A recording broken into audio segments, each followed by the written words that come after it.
Hello friends, welcome to Kaniyari design. So நம்ம இன்றைக்கி வந்து பேசிக் செயின் ஸ்டிச் தான் பார்க்க போகிறோம். ஓகேங்களா? ஸோ ஃபஸ்ட்டு நம்ம ஃப்ரேம் வந்து எப்படி கிளாத் வந்து ஃபிக்ஸ் பண்ணுறதுன்னு சொல்லிட்டு பார்க்கலாம். ஸோ ஃப்ரேம் நீங்கள் வாங்கிட்டிங்கன்னா இந்த மாதிரி 2 ஃப்ரேம் இருக்கும். ஸோ ஒன்றுத்தில் வந்து இந்த மாதிரி அட்ஜஸ்ட் பண்ணுற மாதிரி இருக்கும். ஓகேங்களா? ஸோ இன்னொன்றுத்தில் வந்து நார்மலாக இருக்கும், ரவுண்டாக இருக்கும். ஸோ இது வந்து அவுட்டர் ரிங்குன்னு சொல்லுவாங்க, இது வந்து இன்னர் ரிங்கு. ஓகேங்களா? ஸோ ஏன்னா இந்த ரிங்கில் வந்து ஒன்றுமே இருக்காது, எல்லாமே பிளெயினாக இருக்கும். ஓகேங்களா? ஸோ இந்த ரிங்கை வந்து இப்போ கீழே வச்சுக்கோங்க.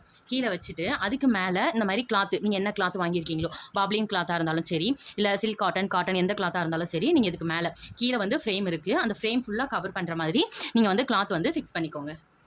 இப்போ ஓரளவுக்கு ஃபுல்லாக கவர் ஆகும்னு நினைக்கிற ரிங்கு. ஸோ இப்போ இந்த ரிங்கு மேலே நான் வந்து எடுத்துருக்கிற கிளாத்தை வந்து நான் வந்து மேலே வந்து ப்ளேஸ் பண்ணுறேன். ஓகேங்களா? ஸோ இந்த மாதிரி ப்ளேஸ் பண்ணிட்டு ஃபுல்லாக எல்லா சைடுமே உங்களுக்கு கிளாத் வந்து ப்ளேஸ் ஆகிருக்கும். ஸோ கிளாத் அதே மாதிரி எக்ஸஸ் ஆகும். இப்போ ஒரு சைடு இப்படி இருக்குது அப்படின்னா, இப்போ எங்கே இருக்குன்னு பாருங்கள், ஃப்ரேம் வந்து இங்கே இருக்குது. ஸோ இந்த அளவுக்கு கிளாத் வந்து இந்த சைடில் இருக்கிற மாதிரி வச்சுக்கோங்க. அதே மாதிரி இப்போ கீழே பாருங்கள், ஃப்ரேம் எங்கே இருக்குன்னு இந்த இடத்துல இருக்குது. ஸோ கிளாத் வந்து இந்த அளவுக்கு இருக்கிற மாதிரி வச்சுக்கோங்க. வச்சுட்டு எந்த ஒரு சுருக்கமும் இல்லாத மாதிரி ஃபுல்லாக எடுத்து விட்டுருங்க. அப்போ தான் நம்மளுக்கு ஃபிக்ஸ் பண்ணும்போது கரெக்டாக இருக்கும். ஓகேங்களா? ஸோ இந்த மாதிரி நான் ஃபிக்ஸ் பண்ணிட்டேன். இப்போ கிளாத் இங்கே இருக்குது இல்லைங்களா? ஸோ இப்போ வந்து அவுட்டர் ரிங் எடுத்துக்கிறேன். அது மாதிரி இந்த மாதிரி அட்ஜஸ்ட் பண்ணுற ரிங்கு இப்படி வச்சு கரெக்டாக அந்த ஃப்ரேம் மேலே, ஆல்ரெடி இங்கே ஃப்ரேம் இருக்குது கிளாத்துக்குள்ளே, இந்த ஃப்ரேம் மேலே ப்ளேஸ் பண்ணுற மாதிரி நான் வச்சுக்கிறேன். இப்படி வச்சுட்டு அப்படியே ப்ரெஸ் பண்ணுங்கள். 2 சைடுமே ஈக்குவலாக இருக்கணும். பாருங்கள், 2 கையுமே ஈக்குவலாக வச்சு தான் நான் வந்து ப்ரெஸ் பண்ணுவேன். இந்த மாதிரி ப்ரெஸ் பண்ணிட்டு ஒரு சைடு மட்டும் ப்ரெஸ் பண்ண முடியாமல் இருக்கும். அப்போ வந்து அதுக்கு ஆப்போசிட் சைடு எங்கே ப்ரெஸ் பண்ண போகிறோமோ அந்த இடத்துல இப்படி கை வச்சுட்டு அதுக்கு ஆப்போசிட் சைடில் நல்லா அப்படி ப்ரெஸ் பண்ணுங்கள். அப்படி ரொம்ப டைட்டாக இருக்குது அப்படின்னா இது லைட்டாக நீங்கள் லூஸ் பண்ணிக்கலாம். லூஸ் பண்ணிவிட்டு கூட நீங்கள் வந்து இப்படி டைட் பண்ணிக்கலாம். ஸோ இப்போ பாருங்கள், கரெக்டாக கிளாத் வந்து இப்போ ஃபிக்ஸ் ஆகிருக்கு. இப்போ பாருங்கள், நல்லா ஃபிக்ஸ் ஆகிருக்கு இல்லைங்களா? ஸோ பட் ஃபிக்ஸ் ஆனாலும் இந்த கிளாத் பாருங்கள் எப்படி லூஸாக இருக்குன்னு சொல்லிட்டு. ஓகேங்களா? ஸோ எப்படி லூஸாக இருக்குன்னு பாருங்கள். ஸோ இந்த மாதிரிலாம் லூஸாக இருந்துச்சுன்னா உங்களால் ஒர்க் பண்ண முடியாது. ஸோ டைட்டாக இருக்கணும். இப்போ இந்த ஃப்ரேமை சுற்றி நம்மளுக்கு கிளாத் இருக்குது இல்லைங்களா? இதை வந்து டைட் பண்ணும். உள்ளே வந்து ஒரு ஃப்ரேம் இருக்குது கிளாத்துக்குள்ளே, இங்கே வெளியில் ஒரு ஃப்ரேம் இருக்குது. ஸோ இந்த 2 ஃப்ரேமையும் இப்படி வந்து பிடிச்சிக்கோங்க. உங்கள் கை வச்சு இங்கே கீழேயும் உங்கள் கை இப்படி வச்சுக்கணும். 2 ஃப்ரேம்லையுமே ப்ளேஸ் ஆகிருக்கணும். மேலேயும் 2 ஃப்ரேம்லையும் இந்த ஒத்த ஃப்ரேம் மட்டும் பிடிக்கக்கூடாது. 2 ஃப்ரேமையும் சேர்ந்தாப்பில் பிடிச்சிட்டு ஒரு கையால் பிடிச்சிட்டு இன்னொரு கையால் இப்படி இழுங்க கிளாத்தை. ஓகேங்களா? இழுக்கும் போது உங்களுக்கு டைட் ஆகும். பாருங்கள், இந்த சுருக்கம் நான் இழுக்க கொஞ்சம் கொஞ்சமாக இருக்கும். ஒரே இடத்துல இழுக்காமல் கண்டினியூஸாக அந்த ஃப்ரேமை சுற்றி எல்லா பக்கமும் இழுங்க. இப்போ பாருங்கள், இங்கே சுருக்கமாக இருக்குது. இழுக்கும் போது அந்த சுருக்கம் போய் நல்லா கிரிப்பாக நம்மளுக்கு வரும். இப்போ நம்ம இந்த கையை விட்டுட்டு நம்ம இழுத்தோம் அப்படின்னா, இப்போ 2 கையை வச்சு இப்போ நான் இழுக்கும் போது இந்த ஃப்ரேம் வந்து நம்ம ப்ரெஷர் தாங்காமல் ரிமூவ் ஆகிறதுக்கு சான்ஸ் இருக்குது. ஸோ அதனால் எப்பயுமே ஒரு கையை வச்சு பிடிச்சிட்டு அதுக்கப்புறம் இன்னொரு கையால் இப்படி டைட் பண்ணுங்கள். அப்போ உங்களுக்கு ஈஸியாக இருக்கும். ஓகேங்களா? கிளாத் வந்து நீங்கள் எந்த அளவுக்கு டைட்டாக ஃபிக்ஸ் பண்ணுறீங்களோ அப்போ அந்த அளவுக்கு அப்போ தான் உங்களுக்கு ப்ராக்டிஸ் பண்ணுறதுக்கு ஈஸியாக இருக்கும். நீங்கள் கிளாத் வந்து லூஸாக ஃபிக்ஸ் பண்ணிட்டீங்க அப்படின்னா ஸ்டிச்சஸ் வந்து உங்களுக்கு ஈஸியாக வராது, கஷ்டமாக இருக்கும். கிளாத் வந்து சுருக்கம் வரும். ஸோ அதனால் எப்பயுமே நல்லா டைட்டாக ஃபிக்ஸ் பண்ணிக்கோங்க. இங்கே பாருங்க, இங்கே சுருக்கமாக இருக்குது. ஸோ அங்கே நான் வந்து டைட் பண்ணிக்கிறேன். இப்படி ஃபுல்லாக கிளாத் இழுத்து டைட் பண்ணிவிட்டு ஃபைனலாக இன்னொரு தடவையும் இந்த அட்ஜஸ்டர் இருக்கு இல்லைங்களா, நல்லா டைட் பண்ணிக்கோங்க. எவ்வளோ டைட் பண்ண முடியுமோ உங்களால் அவ்வளோ வந்து டைட் பண்ணிக்கோங்க. இப்போ பாருங்கள், கிளாத்து எப்படி வந்து டைட்டாக இருக்குன்னு சொல்லிட்டு சவுண்டு கேட்குதுங்களா? ஸோ நம்ம பண்ணும்போது இந்த மாதிரி சவுண்டு வரணும். நல்லா தொப்புன்னு சவுண்டு வராமல் நல்லா அப்படியே சவுண்டு நான் வந்து நல்லா கேட்கணும். ஸோ இந்த மாதிரி ஃபிக்ஸ் பண்ணிவிட்டு இப்போ ஸ்டாண்டில் வந்து நான் ஃப்ரேமை வந்து ஃபிக்ஸ் பண்ண போகிறேன். ஸோ ஸ்டாண்ட் எடுத்துக்கோங்க. ஸ்டாண்டுக்கு மேலே இப்படி வச்சுட்டு நம்மளால் ப்ரெஸ் பண்ணாமல் நம்மளால் ஃபிக்ஸ் பண்ண முடியாது. ஸோ நான் இப்படி வச்சிருக்கேன் அப்படின்னா இங்கே ஸ்டாண்ட் இருக்குது. ஸோ அந்த ஸ்டாண்டுக்கு மேலே இப்படி வச்சிருக்கேன் அப்படின்னா இப்படி ப்ரெஸ் பண்ணும்போது 2 சைடும் இப்படி இழுத்துக்கிட்டு வரும். ஸோ அப்படி எப்படின்னா 2 சைடு ஆப்போசிட்டில் வச்சுட்டு இப்படி ப்ரெஸ் பண்ணுங்கள். ஒரு சவுண்டு கேட்டுச்சா? டக் அப்படின்னு சொல்லிட்டு ஒரு சவுண்டு கேட்கும். ஸோ அப்படின்னா நம்மளுக்கு ஃபிக்ஸ் ஆயிடுச்சுன்னு அர்த்தம். நீங்கள் ஃபிக்ஸ் பண்ணதுக்கப்புறம் இப்படி தூக்குனீங்க அப்படின்னா உங்களுக்கு ஃப்ரேமோட சேர்த்து இந்த ஸ்டாண்டும் வந்து தூக்கணும். இப்போ இந்த ஃப்ரேம் மட்டும் தான் நான் பிடிச்சிருக்கேன். ஓகேங்களா? ஸோ இந்த ஃப்ரேம் மட்டும் பிடிச்சிருக்கேன். இந்த ஃப்ரேம் மட்டும் பிடிக்கும் போது ஸ்டாண்டு சேர்த்து இப்படி தூக்குனீங்க அப்படின்னா உங்களுக்கு வந்து ஃப்ரேம் வந்து நல்லா ஃபிக்ஸ் ஆகியிருக்கு அப்படின்னு அர்த்தம். ஓகேங்களா?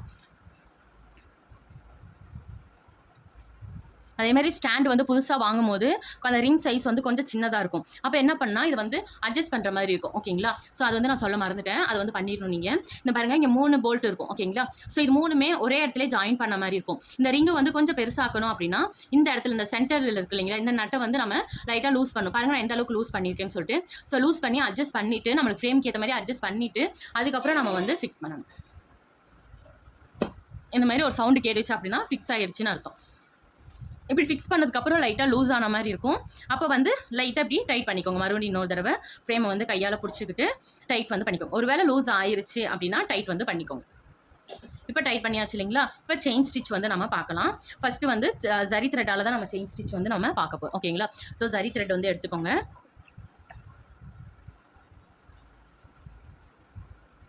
இதுக்கு வந்து நாட் எப்படி போடணும் அப்படின்னா இந்த மாதிரி எண்டில் இருக்கு இல்லைங்களா, ஸோ இந்த எண்டை வந்து டபுளாக இப்படி ஃபோல்ட் பண்ணிக்கோங்க. இப்படி 2 நூலாக நம்மளுக்கு இருக்கும் இல்லைங்களா, ஸோ இதை வந்து நல்லா இப்படி முடிச்சு போட்டுக்கோங்க. நார்மலாக நம்ம ஒரு முடிச்சு போடுவோம் இல்லையா, அந்த மாதிரி தான் நீங்கள் முடிச்சு போட்டுக்கணும். ஒரு 2 to 3 டைம்ஸ் கிட்ட முடிச்சு போட்டிங்க அப்படின்னா நல்லாவே உங்களுக்கு வந்து ஒரு முடிச்சு ஒரு அப்போ தான் நம்மளுக்கு ஃப்ரேம் கீழே வந்து ஃபிக்ஸ் ஆகும். கிளாத்தை விட்டு த்ரெட் வந்து வெளியில் ஆகாது. ஒரு பாயிண்ட் மாதிரி நம்மளுக்கு கிடைக்கும். ஓகேங்களா?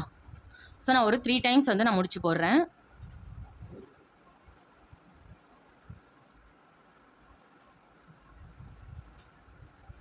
இப்படி 3 டைம்ஸ் முடிச்சு போட்டுட்டு இந்த த்ரெட் நம்ம ஃபோல்ட் பண்ண அந்த த்ரெட் வந்து எக்ஸஸாக இருக்கு இல்லைங்களா, ஸோ முடிச்ச கட் பண்ணாமல் அதுக்கு மேலே இருக்க த்ரெட்டை மட்டும் எக்ஸஸ் அப்படி கட் பண்ணிக்கோங்க. கட் பண்ணதுக்கப்புறம் நம்மளுக்கு த்ரெட் வந்து இந்த மாதிரி முடிச்சு கிடைக்கும். இதுதான் நம்மளுக்கு கீழே போய் லாக் பண்ணுறதுக்காக. ஓகேங்களா? ஸோ உங்களுடைய லெஃப்ட் ஹேண்ட் எடுத்துக்கோங்க. லெஃப்ட் ஹேண்டில் உங்களுடைய ரிங் ஃபிங்கர் இருக்கு இல்லைங்களா, ரிங் ஃபிங்கரில் இந்த மாதிரி அந்த முடிச்சை வச்சுட்டு உங்கள் தம் ஃபிங்கர் உங்கள் ஆள்காட்டி விரலால் இப்படி பிடிச்சிக்கோங்க. பிடிச்சிட்டு இப்போ இந்த 2 விரலால் நான் அந்த முடிச்சை வந்து பிடிச்சிருக்கேன். இந்த த்ரெட்டை வந்து இப்படி மேலே வைக்கணும். ஓகேங்களா? ஆள்காட்டி விரலில் இப்படி மேலே வச்சு ஒரு ரொட்டேட் பண்ணிவிட்டு மேலே பார்த்து நான் ரொட்டேட் பண்ணுறேன். ஃபஸ்ட்டு ரிங் ஃபிங்கர்லையும் மோதிர விரலையும் கட்டை விரலையும் வச்சு நான் பிடிச்சிட்டு இதை வந்து ஆள்காட்டி விரலில் ஒரு சுற்றுறேன். நல்லா டைட்டாக பிடிச்சிக்கணும். இப்படி லைட்டாக லூஸ்லாம் நீங்கள் விட்டுறக்கூடாது. டைட்டாக பிடிச்சிட்டு இந்த மாதிரி பொசிஷன்லேயே தான் கீழே கொண்டு போய் வைக்கிறேன். ஓகேங்களா? ஸோ கீழே நம்மளுக்கு என்ன ப்ராசஸ் நடக்கும், எப்படி த்ரெட் வைக்கணும்னு சொல்லிட்டு நான் ஆல்ரெடி வீடியோ வந்து அப்லோட் பண்ணியிருப்பேன். ஸோ நான் அது வந்து மேலே நோட்டிஃபிகேஷன் கொடுக்குறேன், செக் பண்ணி பாருங்கள். அப்படி இல்லைனாலும் நான் இப்போ தான் சேனல் ஸ்டார்ட் பண்ணியிருக்கேன். ஸோ வீடியோஸ் வந்து நீங்கள் ஸ்க்ரோல் பண்ணாலே உங்களுக்கு வந்து தெரிஞ்சிடும். ஓகேங்களா? ஸோ அதனால் ஃப்ரேம் கீழே என்ன ஒர்க் இருக்குன்னு சொல்லிட்டு நான் தனியாக அதுக்குன்னு செப்பரேட்டாக வீடியோ போட்டிருக்கேன். ஸோ அதை வந்து செக் பண்ணிக்கோங்க. ஸோ இந்த ஃப்ரேம் கீழே அதை பார்த்துட்டு வந்தீங்கன்னா உங்களுக்கு ஈஸியாக இருக்கும். ஓகேங்களா? ஸோ அது ஆல்ரெடி அப்லோட் பண்ணதுனால நான் அதை அப்லோட் பண்ணல. இப்போ செயின் ஸ்டிச் வந்து பார்க்கலாம். நான் கீழே வந்து புல் பண்ணுறேன். ஓகேங்களா? ஸோ நீடில் பாருங்கள். இப்போ நான் கை இப்போ கொண்டு போகிறேன் இல்லைங்களா, ஸோ அந்த டேரக்ஷனில் தான் நான் உட்காந்துருக்கேன்.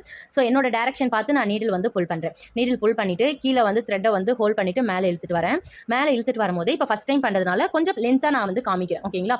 ஸோ ஓரளவுக்கு லென்த்தாக நான் வந்து த்ரெட்டை வந்து புல் பண்ணுறேன். நீடில் புல் பண்ணிவிட்டு கீழே த்ரெட்டை ஹோல்ட் பண்ணி கரெக்டாக பாருங்கள். அந்த கிளாத்து கிட்ட வந்தனுமே எனக்கு ஆப்போசிட் டேரக்ஷனில் ஒரு ரொட்டேஷன், அதுக்கப்புறம் என்னை பார்த்து ஒரு ரொட்டேஷன் பண்ணிவிட்டு மிடில் த்ரெட்டு கொண்டு வந்துட்டு நெக்ஸ்ட் லூப்புக்கு வரேன். ஓகேங்களா?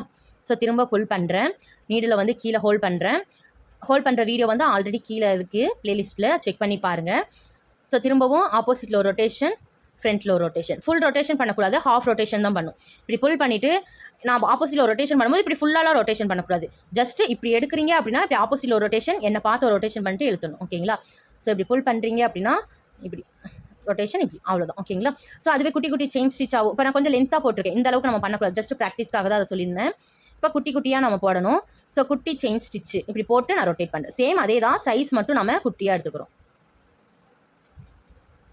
நான் ரொட்டேட் பண்ணும்போது என் கை டைரக்ஷன் மட்டும் பாருங்கள், நீடில் எப்படி கொண்டு போயிட்டு எப்படி கொண்டு வரேன்னு சொல்லிட்டு உங்களுக்கு ஈஸியாக இருக்கும். ஓகேங்களா? ஸோ இந்த மாதிரி குட்டி குட்டியாக ட்ரை பண்ணுங்கள், அப்போ தான் உங்களுக்கு ஈஸியாக இருக்கும். இப்போ ஆரி நாட் வந்து நம்ம பார்க்கலாம். ஃபஸ்ட் நான் பெருசாக ஒரு த்ரெட் எடுத்துக்கிட்டேன். இந்த பெரிய த்ரெட்டு ஃபஸ்ட்டு த்ரெட்டுக்குள்ளே நான் திரும்பவும் நீடில் விட்டு இன்னொரு லூப் வந்து பக்கத்தில் எடுத்துக்கிறேன். ஓகேங்களா? ஸோ எடுத்துகிட்டு இந்த செகண்ட் த்ரெட் இருக்கு இல்லைங்களா, ஃபஸ்ட்டு த்ரெட்டுக்குள்ளே கொண்டு போகிறேன். ஃபஸ்ட்டு த்ரெட்டுக்குள்ளே கொண்டு போக அந்த ஃபஸ்ட்டு த்ரெட் வந்து ஆட்டோமேட்டிக்காக நம்மளுக்கு சின்னதாயிரும். இந்த செகண்ட் த்ரெட்டை நம்ம மேலே இழுக்க ஃபஸ்ட்டு த்ரெட் வந்து ஆட்டோமேட்டிக்காக சின்னதாகும். இப்போ இந்த செகண்ட் த்ரெட்டை வந்து கீழே இழுத்து நான் சின்னதாகிக்கிறேன். ஓகேங்களா? ஸோ இப்போ வந்து இந்த செகண்ட் த்ரெட்டுக்குள்ளே நீடில் விட்டு இந்த ஃபஸ்ட்டு த்ரெட்டை வந்து நான் ஹோல்ட் பண்ணிக்கிறேன். இப்படி ஹோல்ட் பண்ணி நீடில் வந்து மேலே பார்த்து வச்சு இப்போ நான் கீழே த்ரெட் இழுக்கும்போது அந்த செகண்ட் த்ரெட் வந்து ஆட்டோமேட்டிக்காக நம்ம லாக் பண்ணி விட்டுரும். ஓகேங்களா? ஸோ இப்போ பாருங்கள், என்ன தான் இழுத்தாலும் நம்மளுக்கு ரிமூவ் ஆகாது. ஓகேங்களா? ஸோ நாட்டு மட்டும் இன்னொரு டைம் நான் சொல்கிறேன் பாருங்கள். பேக்கில் ஒரு ஸ்டிச் கொடுத்துட்டு நார்மல் செயின் ஸ்டிச். ஓகேங்களா? ஸோ புல் பண்ணிவிட்டு ரொட்டேட் பண்ணுறேன். ரொட்டேட் பண்ணிட்டு ஒரு த்ரெட்டை வந்து பெருசாக எடுத்துக்கிறேன். அதுக்கு பக்கத்தில் இன்னொரு லூப் எடுத்துக்கிறேன்.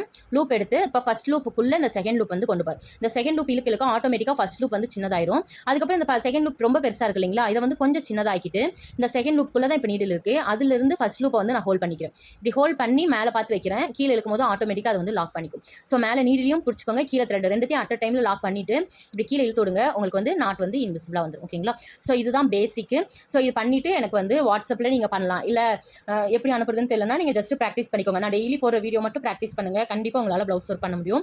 ஸோ ஃபஸ்ட்டு இந்த மாதிரி 2 லைன் போட்டுட்டு ப்ராக்டிஸ் பண்ணதுக்கப்புறம் 4 லைன் கிட்ட தொடர்ந்து நீங்கள் வந்து போட்டுக்கோங்க. போட்டுட்டு எனக்கு வாட்ஸ்அப்பில் கூட பண்ணுங்கள். நான் என் நம்பர் வந்து உங்களுக்கு நான் கமெண்ட்டில் பின் பண்ணுறேன். ஏதாச்சும் டவுட்னா கேளுங்க. நம்ம நெக்ஸ்ட் கிளாஸில் வந்து ஷேப்ஸில் வந்து எப்படி அப்ளை பண்ணுறதுன்னு சொல்லிட்டு பார்க்கலாம். தேங்க்யூ.